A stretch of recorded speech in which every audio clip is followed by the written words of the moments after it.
ในเมื่อเป็นเส้นนั้นแล้วพี่น้องคนลาวเฮานี่เป็นจังไดบัดนี้คนลาวเฮาก็ต้อนย้อนแย่นแหล้วข้าพเจ้าเองก็บ่จักทางไปแล้วเออจังตัดสินใจเอาเมียก็ย้อนว่าฮู้จักนั่นแหละว่ามันบ่มีทางไปแล้วในเวลานั้นทหารลาวก็บ่จักทางเฮ็ดผู้บางคนก็ว่าสิเมื่ออยู่บ้านผู้บางคนก็ว่าสิรอท่าไปฝึกอบรมแล้วจังสิมาเขาก็วางแผนเอาไปสัมมนาเอาไปออกแรงงานแล้วพวกท่านจะได้กลับคืนมาปกครองว่าซั่นผู้ใดไปไวมาไวผู้ใดไปก่อนมาก่อนอยู่ในนั้นก็รวมทั้งพ่อข้าพเจ้านั่นแหละ4มื้อขึ้นขอไปก่อนตื่นโตก่อนสิไปเรียนก่อนอยากมาไวอยากมาสร้างมาสามาพัฒนาแปลงบ้านแปลงเมืองสิได้มาไวนายทหารหลายคนก็อาสาสมัครสิไปก่อนสบายดีน้องรัตวรสิได้ไปเรียนก่อนสิได้มาไวเจ้าแขวงเจ้าเมืองแต่ละคนก็เอาไป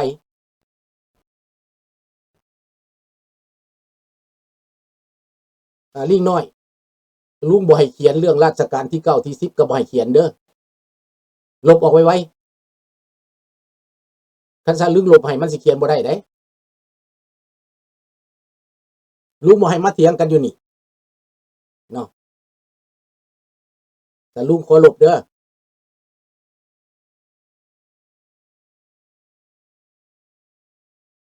ขอโทษเด้อลิงน้อยเด้อ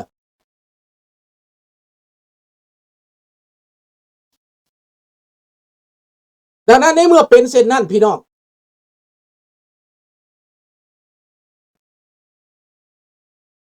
เป็นหยัง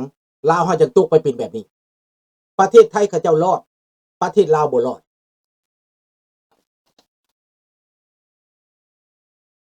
เพราะว่าจีนเป็นอีกแบบหนึ่งจีนนี่เขาต้องการจากประเทศไทยข้าวน้ำซ้ำปลาอาหารการกินส่วนประเทศลาวนี้ตอนนั้นคอมมิวนิสต์ทั่วโลกยังแฮงอยู่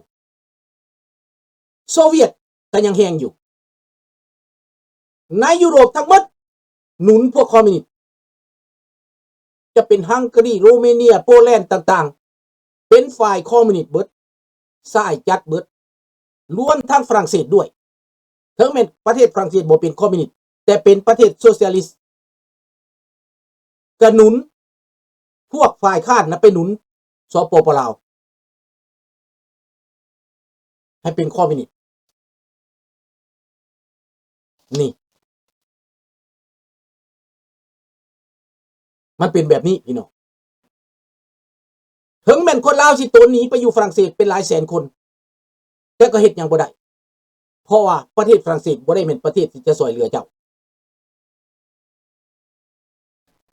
เรื่องของมันอยู่แบบนี้แล้วคนลาวนี่เสียประเทศไปได้ง่ายๆนี่มันเสียไปได้แนวใดหลายคนก็สิตั้งคำถามทหารก็มีทหารแนวใดก็ปลดอาวุธเงินก็เอาไปเบิดแหละอำนาจก็มอบให้เขาเบิดแหละคนบ่จักที่จักแดนมันมาแต่ทำก็ตามแต่มันมีปืนผู้สั่งการมันมีคนเดียว2คนก็ยามันสั่งให้จับให้ฆ่าผู้ใดอ้าปากมันเอาไปฆ่าเริ่มฆ่าแล้วได้เริ่มจับแล้วได้เริ่มทำลายแล้วได้คำว่าไปสัมมนาก็บ่แม่นแล้วได้แม่นแล้วมันขนทหารแก้วเข้ามาเต็มบาดนี้เอาเข้ามาเต็มฮู้จักบัดเสียท่าแล้วบาดนี้พวกทหารสั้นผู้น้อยที่บ่ทันได้ไปสัมมนานี่นะแม่นละกลุ่มวักโซวีเขาฮ้องบ่แม่นกลุ่มสหภาพโซเวียตได้กลุ่มวักโซวี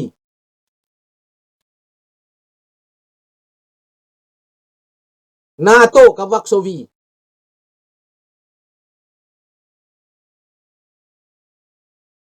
ในเมื่อว่าเป็นเช่นนั้นแล้วลาวนี่บ่มีที่พึ่งแล้ว คันสิว่าแล้วบ่มีที่พึ่งนายทหารกระโตูนมาเมืองไทยบางคนก็ยังคิดอยากกู้ชาติอยู่รวมอยู่ในนั้นก็มีลุงสุนทราผู้หนึ่งที่มาที่หลังก็อยากกู้ชาติ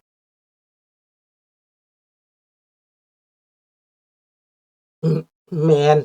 อันนั้นก็แมนเนาะเฮาแต่บ่อยากไปเว้าลึกเนาะลุงจะบ่ไปเว้าลึกเด้อเพื่อบ่ไปแตะต้องลุงจะบ่เว้าลึกลุงจะบ่เว้าลึกที่ประเทศไทยไปหาโจเอนไหลนะเจ้าชีวิตก็ไปหาคือกันโจเอนไหลนะไปหาฮอดโดจิมินห์พุ่นแหละเจ้าชีวิตลาวนี่ก็ได้เพื่อบ่อยากเกิดศึกกันหั่นอยากยุติอันน่ะอยากเป็นกลางอันน่ะมันก็เป็นบ่ได้ลาวนี่ก็เฮ็ดสุดขีดแล้วขอเป็นกลางหั่นน่ะแต่มันก็เป็นบ่ได้เพราะมันเป็นเหยื่อเขาอยู่มันเป็นเป้าหมายเขาอยู่เนาะอยากให้คนลาวคนไทยเข้าใจคักๆเข้าใจลึกๆเรื่องนี้นะพวกผู้น้อยนี่ตัดสินใจเข้าป่าแขวงสะหวรรณเขตเป็นแขวงที่ดังที่สุดในประเทศลาวเป็นแขวงต่อสู้เป็นแขวงที่ตัดสินใจคนสะหวรรณเขตคนบ้านข้าพเจ้าก็หลายคนออกป่าแม่นแหละลุงเห็นสียอนน่ะทหารสียอนมากินข้าวอยู่เฮือนลุงนะตอนอยู่นครพนมก็ได้ลุงฮู้พวกกระตอกกระแตลุงฮู้จักเบิดแหละมีฮอดฮู้พุ่นแหละเด้อสิเอาให้เบิ่ง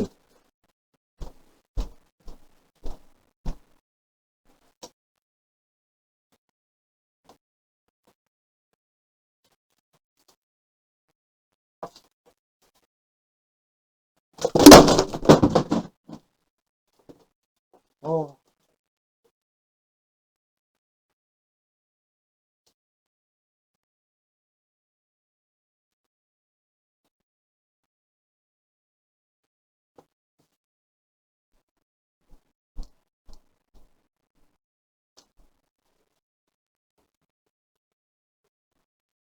โทษเด้อโทษเด้อโทษเด้อ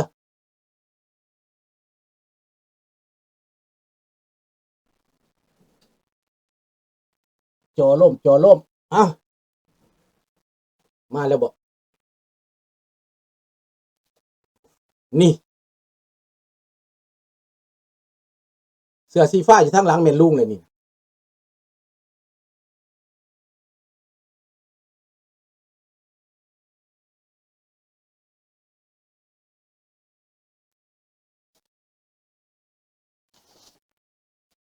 ท่านก็ให้92ลุงยังไปรวบรวมเขาเจ้าอยู่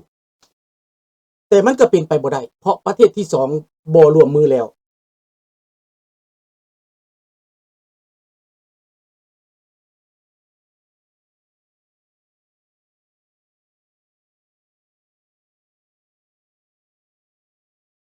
มีเบิดนั่นแหละมีหลายแต่ว่ามันเป็นไปบ่ได้ลุงไปสังเกตเบิดแล้วก็คือกับลุงเว้าแหละขนาดพรรคการเมืองลุงยังเข้าไปหาท่านดรสุรินทร์ผิดสุวรรณไปเล่าเรื่องความจริงให้เพิ่นฟังน่ะเพิ่นก็เห็นใจเฮาได้อยากเปลี่ยนอาเซียนให้มันเป็นประชาธิปไตยมันก็เป็นไปบ่ได้เพราะมันมีอุปสรรคหลากหลายไผมากลาวเฮานี่มีเวรมีกรรมเด้อพระเจ้าเด้อมันมีเวรมีกรรม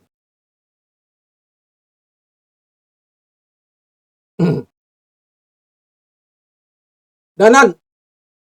ลุงน่ะเป็นผู้คันสิว่าเป็นรุ่นน้อยรุ่นหนุ่มสมควรแหละในคราวนั้นก็เบิ่งในรูปนี่แหม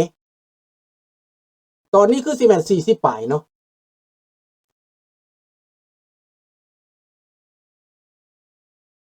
นี่40ปลาย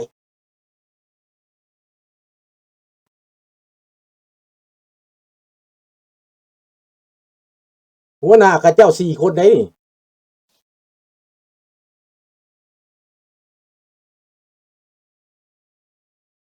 เสียดายโอกาสเสียดายทุกสิ่งทุกอย่างนั่นแหละพี่น้อง ประเทศลาวนักศึกษาบ่ถึง10,000 คนสามารถล้มรัฐบาลได้ประเทศไทยนักศึกษาเกือบเป็นล้านในกรุงเทพนี่ 2-3 แสนคนนะเกือบล้านพุ่นแหละล้มรัฐบาลบ่ได้มันแตกต่างกันแนวไหนเพราะรัฐบาลบ่ได้ร่วมมือรัฐบาลต้านคอมมิวนิสต์แต่ในลาวนี่รัฐบาลเอียงคอมมิวนิสต์มันต่างกันบ่ต่างกันเนาะแต่ปานนั้นพวกคนลาวแตกเข้าป่าบ่มีปืนจับดาบไปฟันคอเอาตัดคอแก้วตัดคอพวกขอโทษเด้อแฮงพูดปากว่าซั่นไปจัดการเอาว่าจัดการซะ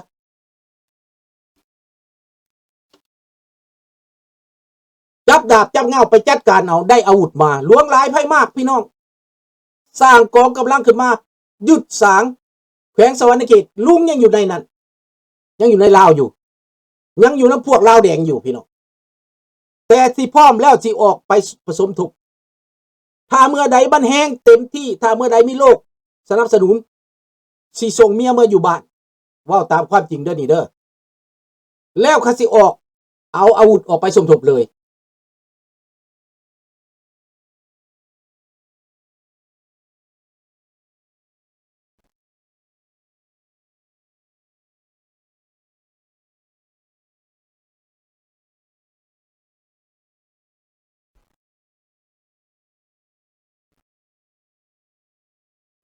บาดนี้พี่น้องในเมื่อว่า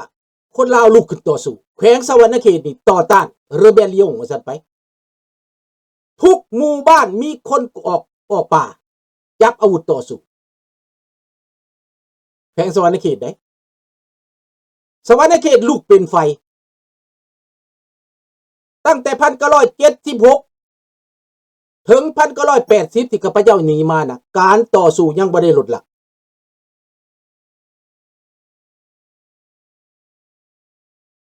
แต่ต่อมาแล้วเป็นยังจังอ่อนลงขนาดบ่มีไผหนุนได้นั่นทางเหนือก็มีกองกำลังเป็น10,000-20,000พี่น้องมงนายพลทองฤทธิ์พญาอู่ทองเข้าไปอยู่ในป่าพุ่นน่ะเข้าไปอยู่ซอกลมเข้าไปอยู่พี่สังบวมหลงเข้าไปตั้งค่ายอยู่บวมหลงพุ่นได้พี่น้องปักทุ่งสร้างสำหัวขึ้นอยู่บวมหลงพุ่นได้เขตไชสมบูรณ์พุ่นได้แก้วต้องนำทหารมา3กองพลมาตีสวรรณเขตนี่แก้วต้องนำทหารมาหลายกองพลมาตีแต่ว่าพวกนี้บ่ตั้งค่ายสวรรณเขตบ่ตั้งค่ายย้ายไปเรื่อยๆเคลื่อนไปเรื่อยๆเสียอยู่บนใดเฮ็ดซึกเมื่อยแล้วอยากมาพักผ่อนต้องข้ามมาไทยคันข้ามมาไทยผัดบ่ปะปืนไว้แล้วไอ้ลาวนี่ได้ถือว่าเป็นกู้ชาติแล้วเข้าบ้านใดก็เบ่งแล้วเป็นกู้ชาติได้มีอันนั้นมีหลายพวกกีตมพวกกระแตพวกไพวันพวกรวยหลายพวกสีใสพวกหมู่นี้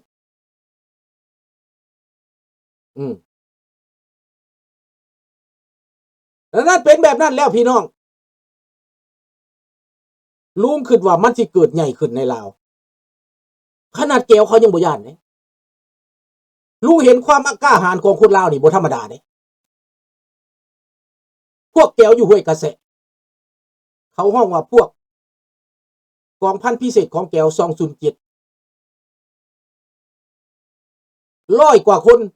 ประกอบกับทหารลาว100 กว่าคนรวมแล้วประมาณ300ไปลักตีพวกกู้ชาติอยู่บ้านโทนเขาตายเป็น100อันนี้นะกองลีร่อนอยู่ครับพระเจ้าไปเก็บศพนะกับอยู่น้องเขียนเหลืองอันนี้ลุงเห็นกับตาแหละอันนี้นะอันบักผู้กองนวลตายที่ลุงเว้านั่นน่ะเขตอื่นๆท่านบ่เว้าอันเขาตายนี่มาแล้วลุงนี่แหละเป็นผู้เมียนศพนะพอลุงอยู่แผนกภายนอกเด้เอาเข้าหีบเข้าโรงนุ่งทรงนุ่งเสื้อให้แม่ลุงนี่แหละพวกนายหมอมันเป็นผู้ซอยพวกผู้หญิงหั่นน่ะเอากันอยู่จังซั่นแหละลุงคิดว่ามันสิไปได้เพราะว่าอยู่สวรรณเขต